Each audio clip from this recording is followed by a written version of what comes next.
제가 좀 힘들 때는 좀 하는 일이 두 가지 있습니다. 하나는 시집을 들치는 거고, 하나는 산행을 하는 겁니다. 근데 제가 개인적으로 좋아하는 시를 쓴 시인이 있는데 그게 정진규 시인입니다. 근데 오늘 소개할 시는 아니고 더 좋아하는 시가 사실은 있습니다. 그분이 오늘 별이라는 시를 쓰셨는데요. 오늘 읽을 시가, 그 시를 읽으면서 참 여러 생각이 들었습니다. 우리는 손에 잡히지도 않고 눈에 보이지도 손에 잡히지 않는 것, 눈에 보이지 않는 것에 대한 어떤 의심들이 많이 있는데, 그래서 역설적으로 손에 잡히고 눈에 보이는 것만 추종하는 그런 현대 문명의 빛이 우리에게 노출되어 있는 것 같습니다. 이 시를 대하면서 현대 문명이 어떻게 보면 거짓 빛이라고 할 수도 있는, 왜곡된 빛이라고도 할 수 있는 그 빛 때문에 보지 못하는 우리들의 삶을 한번 되돌아보게 하는 그런 시로 다가왔습니다. 이렇게 시작합니다. 별들의 바탕은 어둠이 마땅하다. 대낮에는 보이지 않는다. 지금 대낮인 사람들은 별들이 보이지 않는다. 지금 어둠인 사람들에게만 별들이 보인다. 지금 어둠인 사람들만 별들을 낳을 수 있다. 지금 대낮인 사람은 어둡다. 역설적입니다.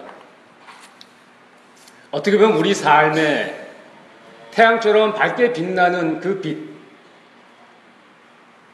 빛을 꺼야 비로소 보이는 게 있는 게 아닌가 하는 생각이 듭니다. 실상 천문학자들이 발견한 태양이라고 하는 것은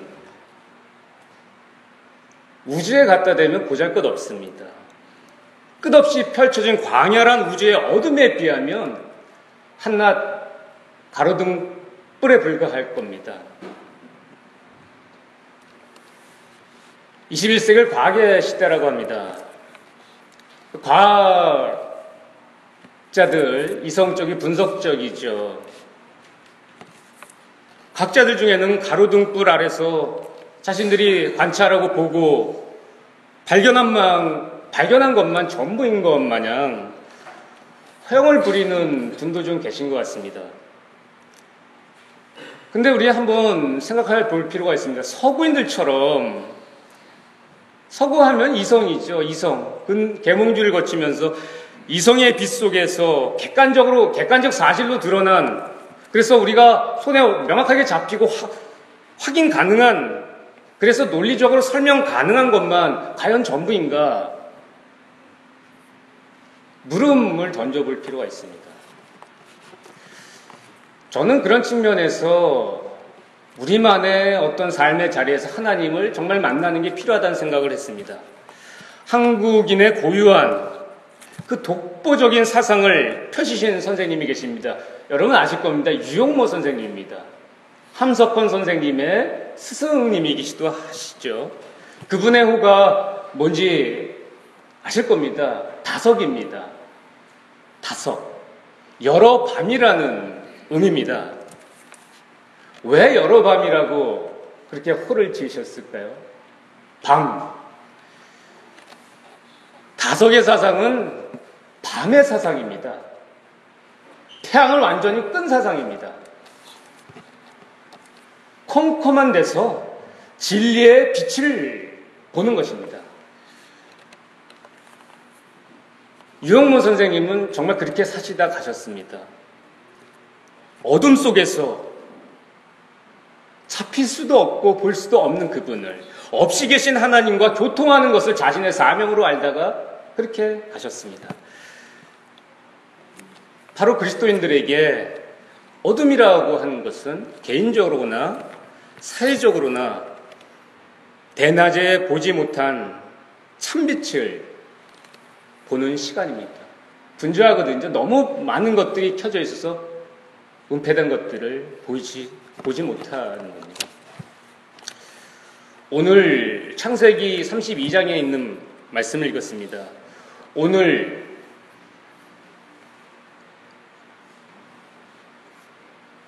말씀의 배경은 어둠입니다. 여러분들 아마 이 본문을 숱하게 설교를 많이 들으셨을 겁니다. 저는 오늘 좀 그 여백에 좀 집중하려고 합니다. 오늘 말씀은 사실 밤으로 가득 차 있습니다. 고대니까 얼마나 칠흑 같은 어둠이겠습니까? 아니, 밤으로 가득 찼다기보다 오히려 비워 있다고 하는 게 맞을지 모르겠습니다. 지극히 문학적입니다. 지금 야곱은 형 에서와의 만남을 준비하고 있습니다. 야곱은 20년 전의 사건을 기억하고 있습니다.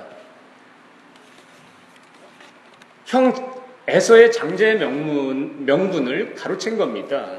그리고 아버지의 축복을 자기가 다 받았습니다. 이 일로 형은 노발대발했고 야곱을 죽이려 했습니다. 그리고 야곱은 도망을 갑니다. 시간이 많이 흘렀습니다. 그러나 시간이 지났음에도 불구하고 야곱은 형에 대한 두려움이 가시지 않았습니다. 그래서 야곱은 형 에서에게 먼저 자신에게 딸린 사람을 보냈습니다. 형의 반응을 보고 싶어서였습니다. 그러나 야곱에게 돌아온 사람은 형 에서가 부하 400명을 거느리고 야곱을 치러 오고 있다는 비보였습니다. 얼마나 두려웠겠습니까? 얼마나 불안했겠습니까? 오늘 그 배경이 바로 이런 밤입니다. 불안한 밤, 두려운, 견딜 수 없이 두려운 그런 밤입니다.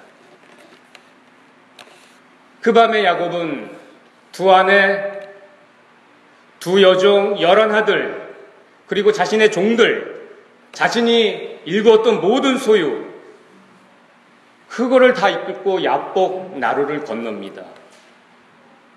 자신 곁에 있던 모든 것들을 다 건네보냅니다. 그리고 저만치 자신은 물러나 홀로 남아 있습니다.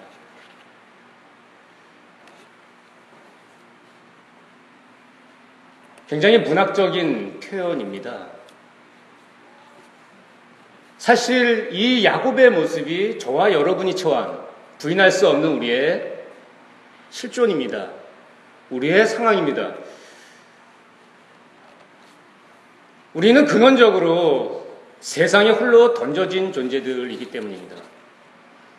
지금 수많은 사람들 곁에 우리가 함께 있습니다. 그걸 스쳐 지나갑니다. 가족들도 있고 여러 사람들 틈바구 속에 우리가 살아가는 듯 싶어도 결국은 혼자일 수밖에 없습니다. 나의 삶은 그 누구도 대신 살아줄 수는 없기 때문입니다. 우리는 시시때때로 외로움을 느끼지 않습니까? 저도 굉장히 많이 외로움을 느낍니다. 사람이 많은 거랑 상관이 없습니다. 근원적인 어떤 외로움들이 있습니다. 공허함도 있고 갈증도 있습니다. 영적 존재라서 그런 것 같기도 합니다. 사람이 아무리 사람에 둘러싸여 있는데 그렇게 외로운 겁니다. 근원적으로 인간은 혼자이기 때문입니다. 인간은 지위가 높든 낮든 경제적인 부가 많든 적든 그 사람이 학식이 많든 적든 우리는 결국 죽을 수밖에 없습니다. 그 점에서 크게 차이는 없습니다. 어둠 밤 홀로 남은 야곱의 모습은 야곱의 모습이 아닙니다. 오늘 현대인들의 실존입니다. 야곱은 그 밤에 무슨 생각을 했을까요? 당장 코앞에는 형이 기다립니다. 그 형을 어떻게 만나야 될 것인가? 내일에 대한 염려로 수심이 깊었을 겁니다. 그런데 바로 그 밤입니다. 그 어두운 밤에 뜻밖의 경험을 하게 됩니다. 난데없이 어떤 사람이 야곱을 향해서 맹공을 퍼붓기 시작합니다. 야곱도 지지 않기 위해서 안간힘을 쓰면서 격투를 벌입니다. 치열한 싸움이 벌어졌습니다. 날이 새도록 계속됩니다. 이상하게도 어둠 밤 찾아온 야곱, 그 사람은 야곱을 이길 수 없다고 오늘 성서는 증언합니다. 그래서 엉덩이 뼈를 쳤다 그럽니다. 그것 좀 이상합니다. 이길 수 없는 사람이 야곱을 어떻게 그렇게 뼈를 부스러뜨렸다. 무슨 얘기일까요?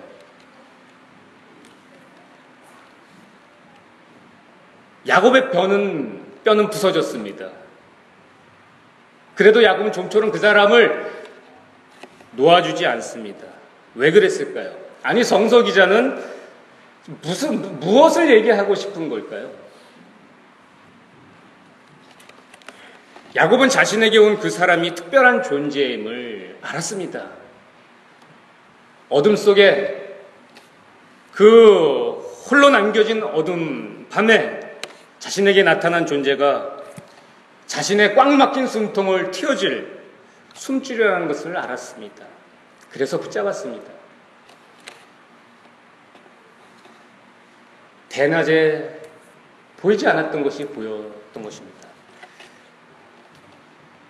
야곱에게 맹공을 퍼붓던 사람은 이제 날이 새려하니 그만 놓아달라고 재촉합니다. 그러나 야곱은 자신을 축복해주지 않으면 보내지 않겠다고 때를 씁니다. 그 특별한 존재는 어두컴컴한 그 밤에 야곱의 이름을 묻습니다. 너의 이름이 무엇이냐? 오늘 성서는 간단하게 너 이름은 뭐냐? 그렇게 물었지만 이거는 평범한 질문이 아닙니다. 동네 어르신들이 애들 지나갈 때 너 이름 뭐냐? 그런 의미가 아닙니다. 야곱의 이름을 물었다는 것은 야곱의 껍데기를 물은 것이 아닙니다.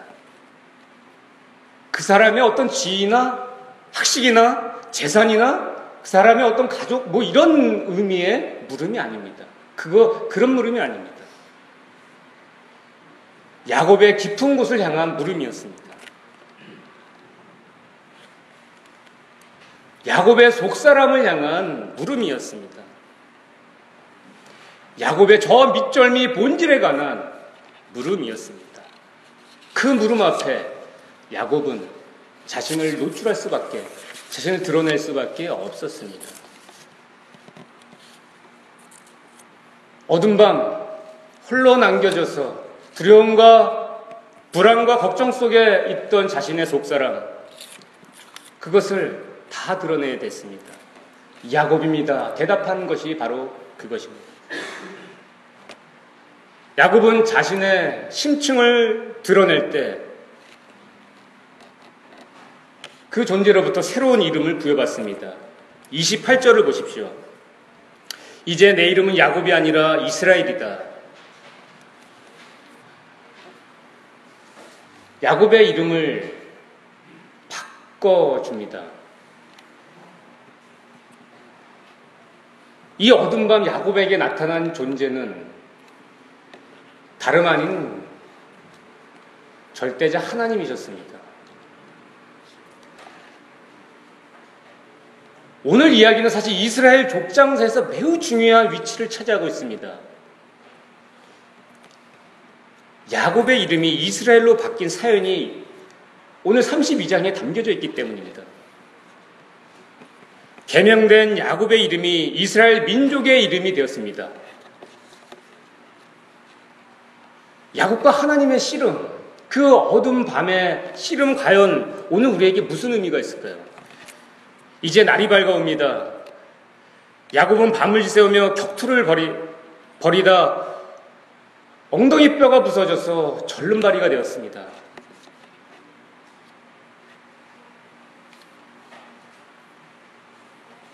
하나님과 자신의 오장육부, 그의 뼈마디가 부딪혀서 얻은 흔적입니다.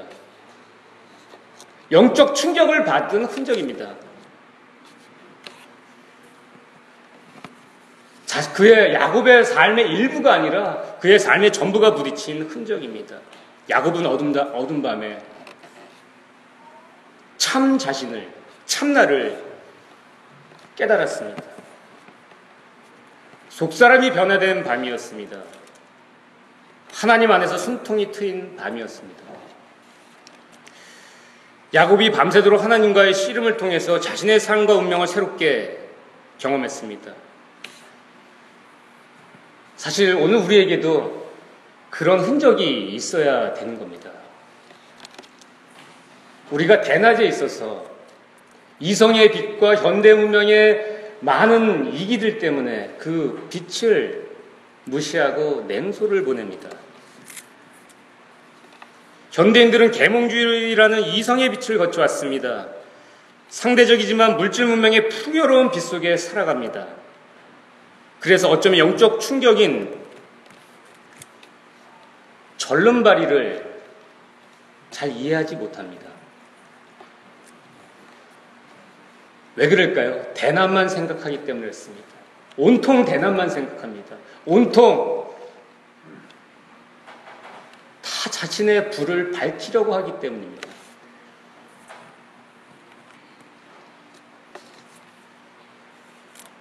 어둠으로 들어가야 됩니다. 어둠반 야곱이 하나님과 씨름을 했다는 것은 자신의 삶을, 자신의 운명을 근본에서부터 새롭게 보기 시작했다는 뜻입니다. 그 밤 야곱은 성찰했습니다. 그동안 자신이 일군 가족, 그동안 자신이 일군 소유, 재산, 그것이 도대체 무슨 의미가 있는 것인가? 내가 이룬 업적과 성과가 도대체 이 절대자 앞에 무슨 의미가 있는 것인가? 아니, 얼마나 우스운 것인지를 뼈저리게 느꼈습니다. 그것을 엉덩이 뼈가 부서질 정도의 영적 충격으로 표현하고 있습니다. 그 밤의 충격이 야곱의 얼을 깨웠습니다. 분이엘, 오늘 하나님의 얼굴이라고 성서는 증언합니다. 야곱은 하나님의 얼과 부딪혀서 자신의 잠들어 있던 얼이 깨었습니다. 우리의 얼도 깨어야 됩니다. 하나님의 얼, 그 분이엘과 부딪혀서 우리의 참 얼이 깨어야 되는 것입니다. 참 빛을 거기서 봐야 되는 것입니다. 그래서 밤이 스승이고 밤이 생명인 것입니다. 오늘 현대인들은 이성의 빛에 낱낱이 밝혀진 것만 진리인 양 허영에 찬 거짓빛 속에 속아서 참 진리를 제대로 보지 못하고 있습니다. 우리를 속이고 있는 거짓 태양을 꺼야 합니다. 어둠으로 들어가야 됩니다. 하나님 앞에 한낱 촛불에 불과한 거짓 태양이 우리의 삶을 사로잡고 있습니다. 야곱은 어두운 밤, 흑암이 깊음 위에 있던 그 밤 자신을 비워냈습니다. 자신의 운명을 전적으로 새로운 차원에서 경험했습니다. 우리도 엉덩이 뼈가 부서질 정도로 다가오는 영적 충격을 경험해야 됩니다. 그래서 하늘과 땅 사이에서 내가 왜 존재하며 내가 왜 살아가야 되는지 확실한 자리매김을 해야 됩니다. 그것이 참 나를 찾는 것입니다. 그것이 내 얼이 깨는 것입니다. 태양이 꺼진 어두운 밤에 비로소 만나는 것이 있습니다. 현란하게 허영을 부리는 대낮에는 결코 볼 수 없는 것이 있습니다. 밤이라는 밭에 감추인 보화를 오늘 우리는 찾아야 됩니다. 거짓 문명, 거짓 역사, 거짓 태양의 빛을 끄고 어두운 밤의 깊이로 들어가야 합니다. 그 어둠 속에 성령께서 우리 위에 운행하실 겁니다. 오늘 말씀은 밤의 여백으로 넉넉합니다. 22절에 밤으로 시작해서 하루 종일, 아니 온종일, 오늘 텍스트가 끝날 때까지 밤의 역사입니다. 야곱의 바탕은 어둠이었습니다. 그래서 빛을 볼 수 있었습니다. 창세기는 본래 이스라엘 백성들의 바벨론 포로기가 바탕입니다. 포로기 이스라엘 백성들에게는 혼돈이었고 공허였고 두려움에 떨 수밖에 없는 어두운 밤이었습니다. 그 바탕에서 이스라엘 백성들은 비로소 참빛을 보기 시작했습니다. 그 공허와 혼돈의 바탕 위로 하나님의 영이 운행하셨음을 깨달았습니다. 그때 그들에게 빛이 비쳤음을 자각했습니다. 이스라엘 백성은 자신들의 역사를 되돌아보면서 포로기라는 어두운 밤을 떠올렸습니다. 강대국의 틈바구니에서 이리저리 친 역사의 어두운 밤 말입니다. 그러나 대낮에 볼 수 없던 것을 포로기라는 어두운 밤에 보았습니다. 대낮에 잃어버렸던 생명의 기운을 어두운 밤에 찾았습니다. 막힌 숨통에 참 숨줄을 붙잡았습니다. 그것이 바로 하나님입니다. 우리의 어를 깨우시기에 한 어리십니다. 우리를 위해 무엇인가 행하시는 뭔가를 하는 분이시기 때문에 그분은 하느님입니다. 성령 강림절에 만나는 성령님입니다. 하나님의 영입니다. 어두컴컴한 바탕에서 분이엘이라는 하나님의 어를 보았습니다. 그들은 어두움, 역사의 밤에 찾아오시는 하나님만이 자신들을 진정 살리는 생명의 옹당쌤임을 깊이 자각했습니다. 그렇습니다. 어두운 밤이 역설적이게도 우리를 보게 합니다. 우리를 살립니다. 그래서 지금 자랑스럽게 대낮이라고 여기는 사람은 어둡습니다. 지금 어둠인 사람이 참 진실을 봅니다. 역설입니다. 오늘 우리는 세월호에서 메르스까지 두렵고 불안한 어두운 밤을 지나가고 있지 않습니까? 또 무슨 일이 벌어질지 그 현궁을 도무지 모르겠습니다. 이 어두컴컴한 역사의 한복판에서 우리가 따라야 할 참빛을 볼 수 있기를 바랍니다. 그래서 새로 변화된 존재로서 우리의 처한 삶을 현명하게 살아갈 수 있기를 기대합니다. 기도하겠습니다. 주님, 야곱의 바탕은 어두운 밤이었습니다. 두렵고 불안한 어두운 밤에 역설적이게도 삶의 의미를 성찰하며 참나를 찾았습니다. 참빛을 보았습니다. 주님, 우리에게도 어두운 밤을 현명하게 살아낼 수 있는 은총을 허락해 주십시오. 예수님의 이름으로 기도드립니다.